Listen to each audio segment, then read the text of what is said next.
இப்படி ஒரு வார்த்தை சொன்னால் அவர்கள் மனம் காயப்படுமானால்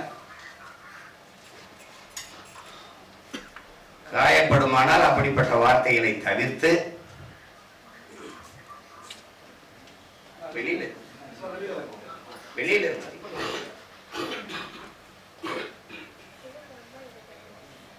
அலைபேசி எடுத்துட்டு வரக்கூடாது, இல்லைன்னா அணைச்சு வைக்கும்.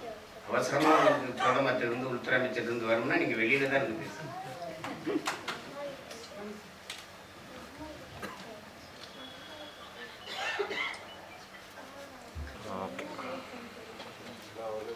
என்னுடைய பேரன்பிற்கும் பெருமதிப்பிற்கும் உரிய பெருந்தகை அருள் திரு பேராசிரியர் ஐயா ராஜநாயகம் அவர்கள் எழுதிய இந்த இடக்கல் நூல் வெளியீட்டு விழாவிற்கு வந்து சிறப்பித்து நூலினுடைய முதல் பிரதியை பெற்றுக் கொண்டிருக்கிற என்னுடைய வணங்குதற்குரிய தாய்மார்கள், வணக்கத்திற்குரிய பெருமகள் பேராசிரியர் முனைவர் பிரேமா அவர்கள்,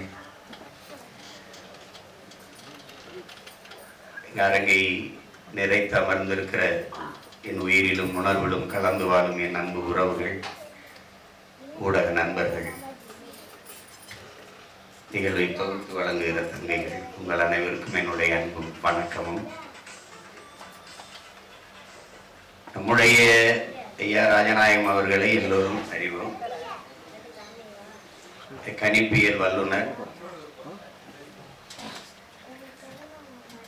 லயோலா கல்லூரி அப்படிங்கிற ஒன்று புகழ் பெற்றதே எங்க ஐயாவால் தான். லயோலா கல்லூரி மாணவர்களின் கருத்து கணிப்பு, மாணவர்கள் கருத்து கணிப்புனாவே அது ஒரு இது. அப்படிப்பட்ட ஒரு கணிப்பியல்ல ஒரு பொறுப்பும் அக்கறையும் இருக்கும். அது சும்மா ஏதோ சொல்லிட்டு போகணும்னு நினைக்க மாட்டாங்க. எனக்கு இன்னுமே வியப்பா இருக்கு, இவ்வளவு பேர் இருக்கும்போது என்னை எதுக்கு கூப்பிட்டு இந்த இலக்கிய இந்த நூலை கவி அவரே சொல்ற மாதிரி இந்த நூலை எதுக்கு வெளியிட்டு ஐயாவே சொல்லிட்டாங்க. அதுக்கு காரணம் இதுல ஒன்றும் சிறப்பு தகுதியெல்லாம் ஒன்றும் இல்லை. எனக்கு எங்க ஐயா சொன்ன மாதிரி இது என்னோட பிறவி கடமைன்னு. பெண்களுக்காக 33 விழுக்காடே பெருமையா பேசும்போது இது 50 விழுக்காடு கொடுக்குறான் அப்படின்னு வெளிப்படையா சொல்ல, எனக்கு இந்த பெண்ணிய உரிமைன்னு பேசுறதே நான் ஏற்கல, ரொம்ப எதிர்க்கிறேன். ஏன்னா அதை பேசும்போதுதான் எனக்கு கோபமா வரும். ஏன் பெண்ணிய உரிமையெல்லாம் பேசிக்கிறேன்? டேய், அது பிறவி கடமைடா, அதை போய் உரிமை பேசிக்கிற. என் தாய்க்கு, என் தங்கைக்கு, என் பிள்ளைக்கு, என் மகளுக்கு நான் கொடுக்க வேண்டியது என் பிறவி கடமை, ஒரு ஆண் மகனின் அதீத பெருமை. அதை விட்டுவிட்டு அதுல உரிமை வச்சுட்டு இங்க வாடா என்ன உரிமை கொடுத்துக்கிட்டு இருக்காரு. அதுல அந்த சொல்லையே நான் ரொம்ப அருவருப்பேன். அதனால இது கொடுப்பாரு ஜெயிப்பாரா அப்படிம்பாங்க. கொடுத்தா ஜெயிக்கணுங்கிறது தெரியும் அவங்களுக்கு. சரி, ஜெயிக்கிற நீங்க அப்படின்னா அது செய்ய மாட்டாங்க. அது நம்ம பிறவி கடமை. ஏன்னா உங்களுக்கு தெரியும், அது உங்களுக்கு பெண்ணுக்கு பேச்சுரிமை வேண்டாம் என்கிறீரோ, மண்ணுக்கும் கீழே மதிக்கின்றீரோ பெண்ணினத்தை. பெண்ணடிமை தீரு மட்டும் பேசும் திருநாட்டில் மண்ணடிமை தீர்ந்து வருதல் முயல் கொங்கைங்கிறார் நம்முடைய புரட்சி பாவலன். அவனுடைய முன்னவன் நம் பாட்டன் பாரதி, ஆணுக்கு பெண் நிகர் என கொள்ளணும், அறிவில் சிறந்து வையம் தலைக்குங்கிறான். எங்களுடைய தலைவர் ஆணுக்கு பெண் சமம் அல்ல, ஆணும் பெண்ணும் சமம்ங்கிறார். அவரு பெண் உரிமையே மண் உரிமைங்கிறார். அவர் பெண் விடுதலையே மண் விடுதலைங்கிறாரு. அவருடைய பிள்ளைகள் நாங்கள். அதனால பெண்களை போற்றாத எந்த சமூகமும் பெருமை அடையாது. அது புரிஞ்சுக்கணும். அது ஒரு வீரமா காளியை குலதெய்வமா கொண்ட காளியின் பெயரை அதை செய்ய சொல்லலைன்னா அப்புறம் அது இல்லை. ஏன்னா 99 விழுக்காடு தமிழ் சமூகம் பெண்களை குலதெய்வமாக போற்றுகிற ஒரு சமூகம். அதுல நான் என் தாய்க்கு செய்யறேன், என் தங்கைக்கு செய்யறேன், என் மகளுக்கு செய்யறேன், என் உடன் பிறந்தாருக்கு செய்யறோம். இது நம்ம ஒவ்வொருடைய கடமை. அதுல ஒரு பெருமை நமக்கு இல்லை, அது கடமை.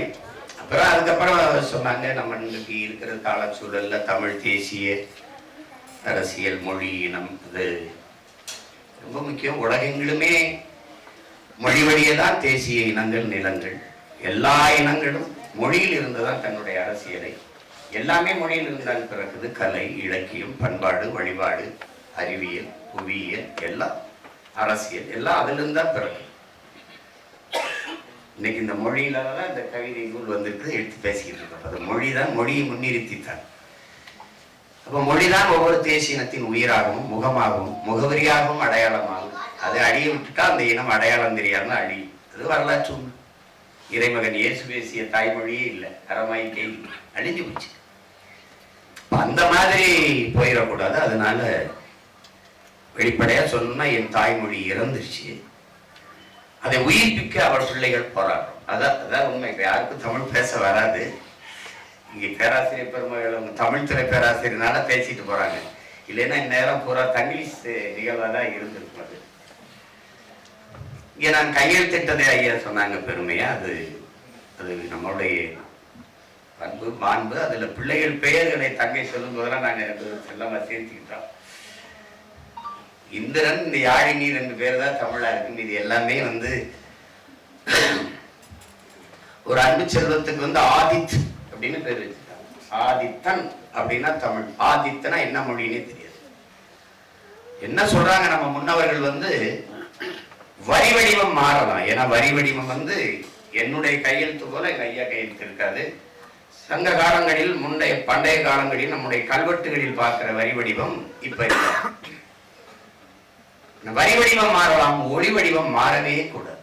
கணேஷ் அப்படின்னா அது என் பேர் இல்லை, கணேசன் அப்படின்னா அந்த ஒளியில என்னுடைய மொழி. ஆதித்தன் அப்படின்னா என்னுடைய மொழி. குமார் என்பது இல்லை, குமாரன், குமரன் அப்படிங்கிறதுல என்னுடைய மொழி. அத என் அன்பு பெற்றோர்கள் அடுத்த தலைமுறைக்கு அழிய விடாமல், தமிழ் தாய்மொழியில் பெயர் கூட தாங்காத இனம் வாழாது. அந்த தவறை நாம் செய்யக்கூடாது. பிள்ளைக்கு தமிழ் பெயரை சூட்டுவோம். நாம் தமிழர் என்பதை உலகிற்கு காட்டுவோம். தமிழ் சமூக மக்கள், அதிலும் என் உயிரினுமினிய உடன் பிறந்தார்கள் கவனத்தில் எடுத்துக்கணும். பெயரை கேட்டாலே நான் யாருன்னு தெரியணும்.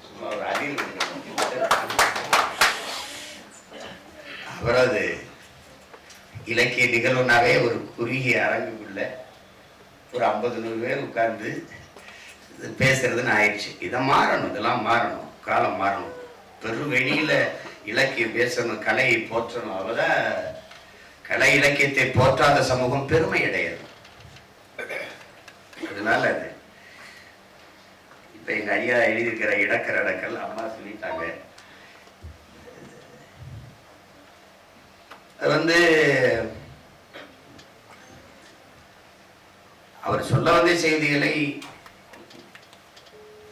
இலைமறை காய அது மறைபொருள் அவர் உணர்த்தி இருந்தாலும் அது சின்ன செய்தியா இருந்தாலும் பெரிய தாக்கத்தை ஏற்படுத்துது. எனக்குள்ள பெரிய தாக்கத்தை ஏற்படுத்திய செய்திகளை ஒரு பக்கம் 2 பக்கத்துக்குள்ள கொடுத்துருக்குறாங்க. இடக்கர அடக்கல்லாம் சொல்லிட்டாங்க. சான்றோர்கள் கூடியிருக்கிற அவையில இப்படி ஒரு வார்த்தை சொன்னால் அவர்கள் மனம் காயப்படுமானால்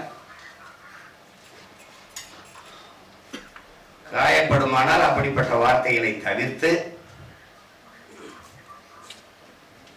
வெளியில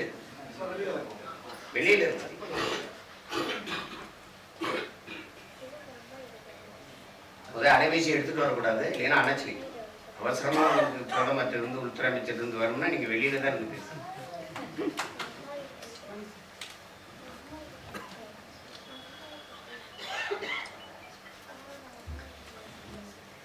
கண்ணியமான வார்த்தைகளை எடுத்து அதை பதிவு செய்யறது. அது சொல்றாங்க சபை நாகரிகம், அதெல்லாம் சொல்றது. அதை இடக்கர அடக்கல்ங்கிறத அதை நமது முன்னவர் தமிழ் மறையின் வள்ளுவர் பெருமகனார்